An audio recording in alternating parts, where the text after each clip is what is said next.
교육부의 만 5세 초등학교 입학 추진 방침에 이 가정은 물론이고 학교가 술렁이고 있습니다. 취약계층의 교육 격차 해소를 위해서라고 하지만 이 백년지대계를 사회적 논의 과정 없이 결정한 것에 대한 우려의 목소리가 큰데요. 이소희 전교조 경기지부 정책실장 연결해서 시민사회단체들이 왜 반대에 나선 것인지 직접 들어보겠습니다. 안녕하세요, 이소희 실장님. 안녕하세요. 네, 먼저 실장님, 이 교육부의 방침과 내용 그리고 목적이 무엇인지 간단히 좀 짚어봐 주세요. 네, 교육부는 모든 아이가 격차 없이 성장을 시작할 수 있도록 질 높은 교육을 적기에 동등하게 제공하기 위해서 영유아 단계인 0세부터 5세까지 국가가 책임지는 대상을 확대할 필요가 있다고 하면서 모든 아이가 1년 일찍 초등학교에 진입하는 학제 개편을 하겠다고 발표했습니다. 그러니까 취약 연령을 1년 앞당겨서 사회적 약자 계층이 빨리 의무 교육을 받게 해서 교육 격차를 줄이겠다 이런 건데 어떻게 이런 방향에 동의하십니까? 현재 우리나라 교육 시스템을 이해하지 못하고 추진하는 정책이라는 생각이 가장 크게 듭니다.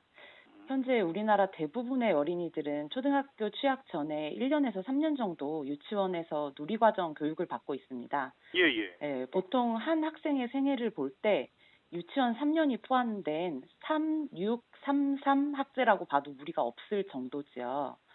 그리고 핵심적인 것은 우리나라 정부에서 유아학비라는 명목으로 국가에서 가정으로 유치원 교육비를 매월 지급하고 있습니다. 무상교육에 효과가 있는 거죠. 의무 교육은 아니지만 교육을 받고자 하는 유아를 국가가 책임지는 시스템이 이미 마련되어 있는 것입니다. 그러면 정부는 조기 취약을 추진할 게 아니라 교육에 대한 재정 투자를 확대해서 국공립 유치원 수를 확대해서 아이들 발달 단계에 맞는 질 높은 공교육을 받도록 준비해야 되는 거죠.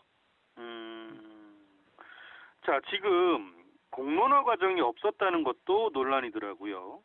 사실 5세 입학 문제는 오래된 논제였다고 하는데 그 노무현, 이명박, 박근혜 정부에서도 검토가 됐었던 것으로 들었고요. 근데 당시에 안 하기로 했다면 그만한 이유가 있지 않았을까라는 생각이 들어요. 어떻습니까? 네, 2004년부터 이 학제 개편에 대한 방안을 발표하고 실행 방법에 대한 연구가 진행되어 왔고요. 지금 경기도 교육감인 임태희 교육감이 2005년에 한나라당 국회의원이었는데 그 당시에 취학 연령을 만 5세로 1년 앞당기고 초중고의 수학 연한을 1년 단축하는 것을 골자로 학제 개편을 제안한 적도 있었습니다. 이후에 모든 정부에서 초등학교를 5년으로 줄이는 학제 개편을 할 것이냐 아니면 입학 연령을 하향할 것이냐 둘 다를 진행할 것이냐 이런 세 가지 방향으로 계속 꾸준히 제기되어 왔는데요. 계속해서 교사와 학부모 교육 현장의 호응을 얻지 못했습니다. 그 이유는 공교육을 강화하는 데 이유가 있는 것이 아니라 인구수가 줄어드니 산업 인력을 빨리 확보해서 사회로 내보내자라는 경제적인 논리에서 추진되었기 때문입니다. 그리고 이걸 시도하면서 얻는 이점은 보이지 않고 리스크는 매우 큰 거죠. 짧은 기간 동안 교실 교원 확보에 엄청난 비용이 들어가고 경우에 따라서 과밀 지역은 초과 교실 확보와 교원 확보가 불가능하기 때문에 이 혼란과 피해가 커서 진행하지 못했고 실제 진짜 이유는 모든 정권이 임기 내 시행을 하고 싶어 했지만 계속 정권 교체가 되었기 때문에 진행을 하지 못했습니다. 그렇군요. 근데 만약에 만 5세 초등학교 입학이 강행이 된다면 일단 학교에서는 어떤 문제가 생길 수 있다고 보십니까? 우선 경기도 상황을 집중해서 생각을 해보면요. 그동안 보통 12개월 동안 태어난 아이들이 한 해에 학교로 입학하던 것이 3개월이 늘어서 15개월 동안 태어난 학생들이 4년 동안 학교에 쭉 꾸준히 들어오게 됩니다. 경기도는 교실이 없습니다. 교실이 없다? 네, 그리고 교사도 구하지 못합니다. 우리나라는 초등교사를 교육대학교라는 목적형 대학에서 양성하고 있는데 그러다 보니까 투입 가능한 교원의 수는 한계가 있는데 4년 동안 정원의 기간제 교사를 구하려고 해도 교사를 구하지 못하는 문제가 발생하게 되죠. 그리고 4년 동안 학생들을 미리 당겨서 받다 보면 4년 후에 갑자기 인구 절벽이 찾아오게 됩니다. 이게 선진국 수준의 교육을 위해서 학급당 학생 수를 줄이는 것으로 교육 여건을 더 좋게 하자라는 이야기를 계속 해왔는데 2018년생부터 2022년생 아이들은 교육받는 12년 내내 초과밀학급에서 15개월의 차이를 두고 학습을 하게 되죠. 이게 어릴수록 개월수에 따른 발달 차이가 매우 큰 편이잖아요. 예, 그렇죠. 그러다 보면 초등학교에서는 학년이 낮을수록 이를 해결하기 되게 어려운 상황에 맞닥뜨릴 거라는 생각이 듭니다. 그리고 가장 큰 문제는 아이들이 어릴수록 이 발달의 차이에 따라 성공과 실패의 경험이 계속 쌓일 텐데 이 심리적인 문제를 해소하는 준비가 되어 있어야 되는데 이런 아동 심리의 문제를 교육부가 고려했는지 좀 모르겠다는 문제, 그게 가장 큰 문제라고 생각합니다. 그러면 학부모 입장에서는 어떻습니까? 이번 이슈는 학부모님들이 진짜 많이 화나셨습니다. 지금 만 5세 조기 취약 저지를 위한 범국민연대가 구성이 되어 있는데 전교조뿐만이 아니라 많은 교육단체, 학부모 단체들까지 다 포함이 되어 있어요.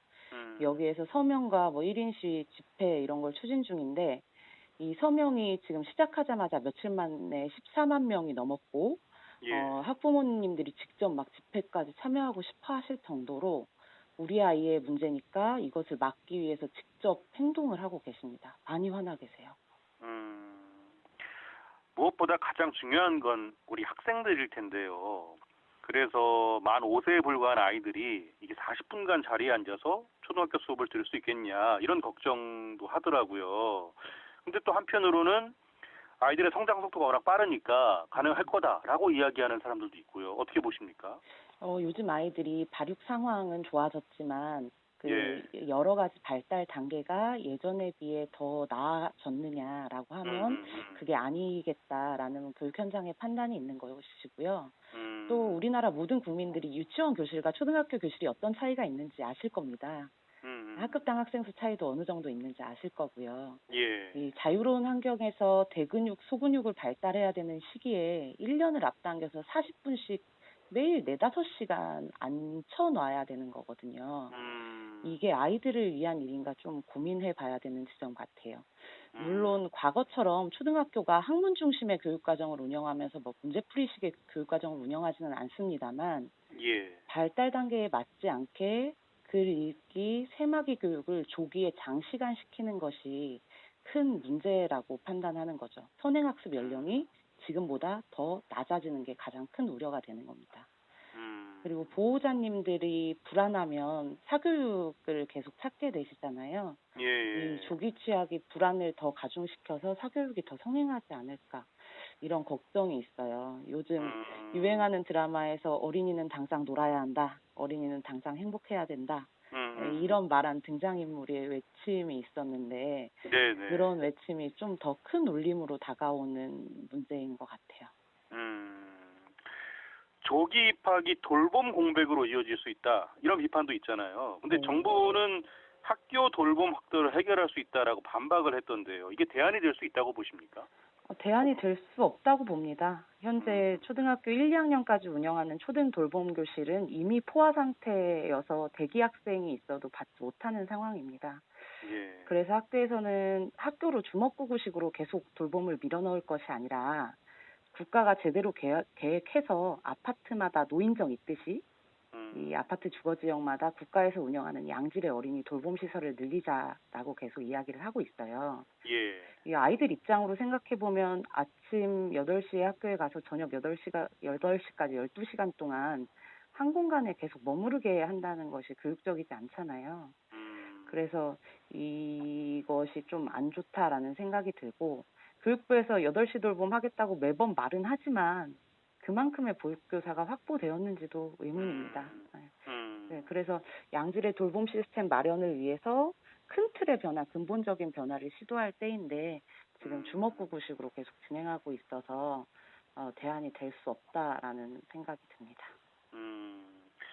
실장님, 다른 나라의 경우는 어때요? OECD 국제교육통계보고서가 있어요. 여기에서 2019년 기준으로 보면 OECD 국가 중에 영국, 아일랜드, 호주, 뉴질랜드 4개의 국가만 첫 취약 연령이 만 5세예요. 근데 이게 잘 들여다보면 만 5세에 취약하는 영국의 경우에도 초등 6년, 중등 5년, 후기 중등 2년으로 13년 동안 국가가 교육 교육을 책임지고 호주의 경우도 만 5세부터 시작하긴 하지만 7년 동안 유치원과 초등과정을 동시에 거치게 하고 있어요. 그래서 모든 나라가 유치원 과정을 중요시 여기고 강화해 나가고 있지 유치원 과정을 삭제하는 학제 개편을 추진하고 있지는 않습니다. 그렇군요. 그 박 부총리가 미국의 경우에 뭐 킨더가든이라고 해서 입학하기 전이지만 수업의 형태와 거의 유사하게 진행되고 있는 만 5세 교육 과정을 언급하기도 했더라고요. 이 부분에 대해서는 어떻게 보십니까? 저도 박 부총리가 언론 인터뷰한 것을 봤는데요. 예. 킨더가든이 유치원입니다. 미국의 경우 유치원인 킨더가든을 공교육의 범주에 넣은 거죠. 쉽게 말하면 우리나라의 병설 유치원입니다. 네, 그리고 우리나라 유치원에는 유아들도 국가에서 누리과정이라는 국가교육과정을 통해서 수업하고 학습하고 있습니다. 저는 교육부 장관이 우리나라 유치원 교육과정에 대해서 이해를 못하고 있는 것 같아서 이 이야기를 듣고 좀 많이 씁쓸했습니다. 그러셨군요. 자, 만 5세 입학을 추진하기 이전에 교육 격차를 심화시키고 있는 원인이 무엇인지 그 문제를 선행해서 해결하려는 노력도 필요하다라는 목소리가 높습니다. 어떤 문제 좀 지적하고 싶으세요? 작년에 사교육 걱정 없는 세상이라는 단체와 국회의원 이탄희 의원실에서 공동기획해서 3세의 어린이부터 가구 소득에 따른 교육 격차가 발생한다는 것을 밝힌 연구가 있습니다. 이 연구에서는 영유아기의 공교육의 질을 높여야 하는 대책을 내놓았어요. 일부 지역의 경우는 대학 등록금보다 비싼 사교육비를 들여서 3세부터 사교육을 시작하고 있었습니다. 이 교육의 격차가 시간이 지날수록 계속 벌어지고 줄어들지 않는 문제가 있었고요. 그래서 이런 격차를 줄이려면 저소득층 영유아기 아동을 위한 실질적인 대책이 필요한 거죠. 지금 실질적인 대책. 의식주 해결을 위주로 해주고 있는데 더 추가해서 교육, 보육, 체험학습, 완구, 도서, 심리적인 문제 이런 추가적인 지원이 필요한 거죠. 그리고 더 근본적인 문제는 이렇게 조기 취약한 학생들이 1년 먼저 사회로 나가서 1년 먼저 이 사회에 진출했을 때 이 아이들이 취직할 양질의 일자리가 있느냐. 이게 가장 큰 의문이에요.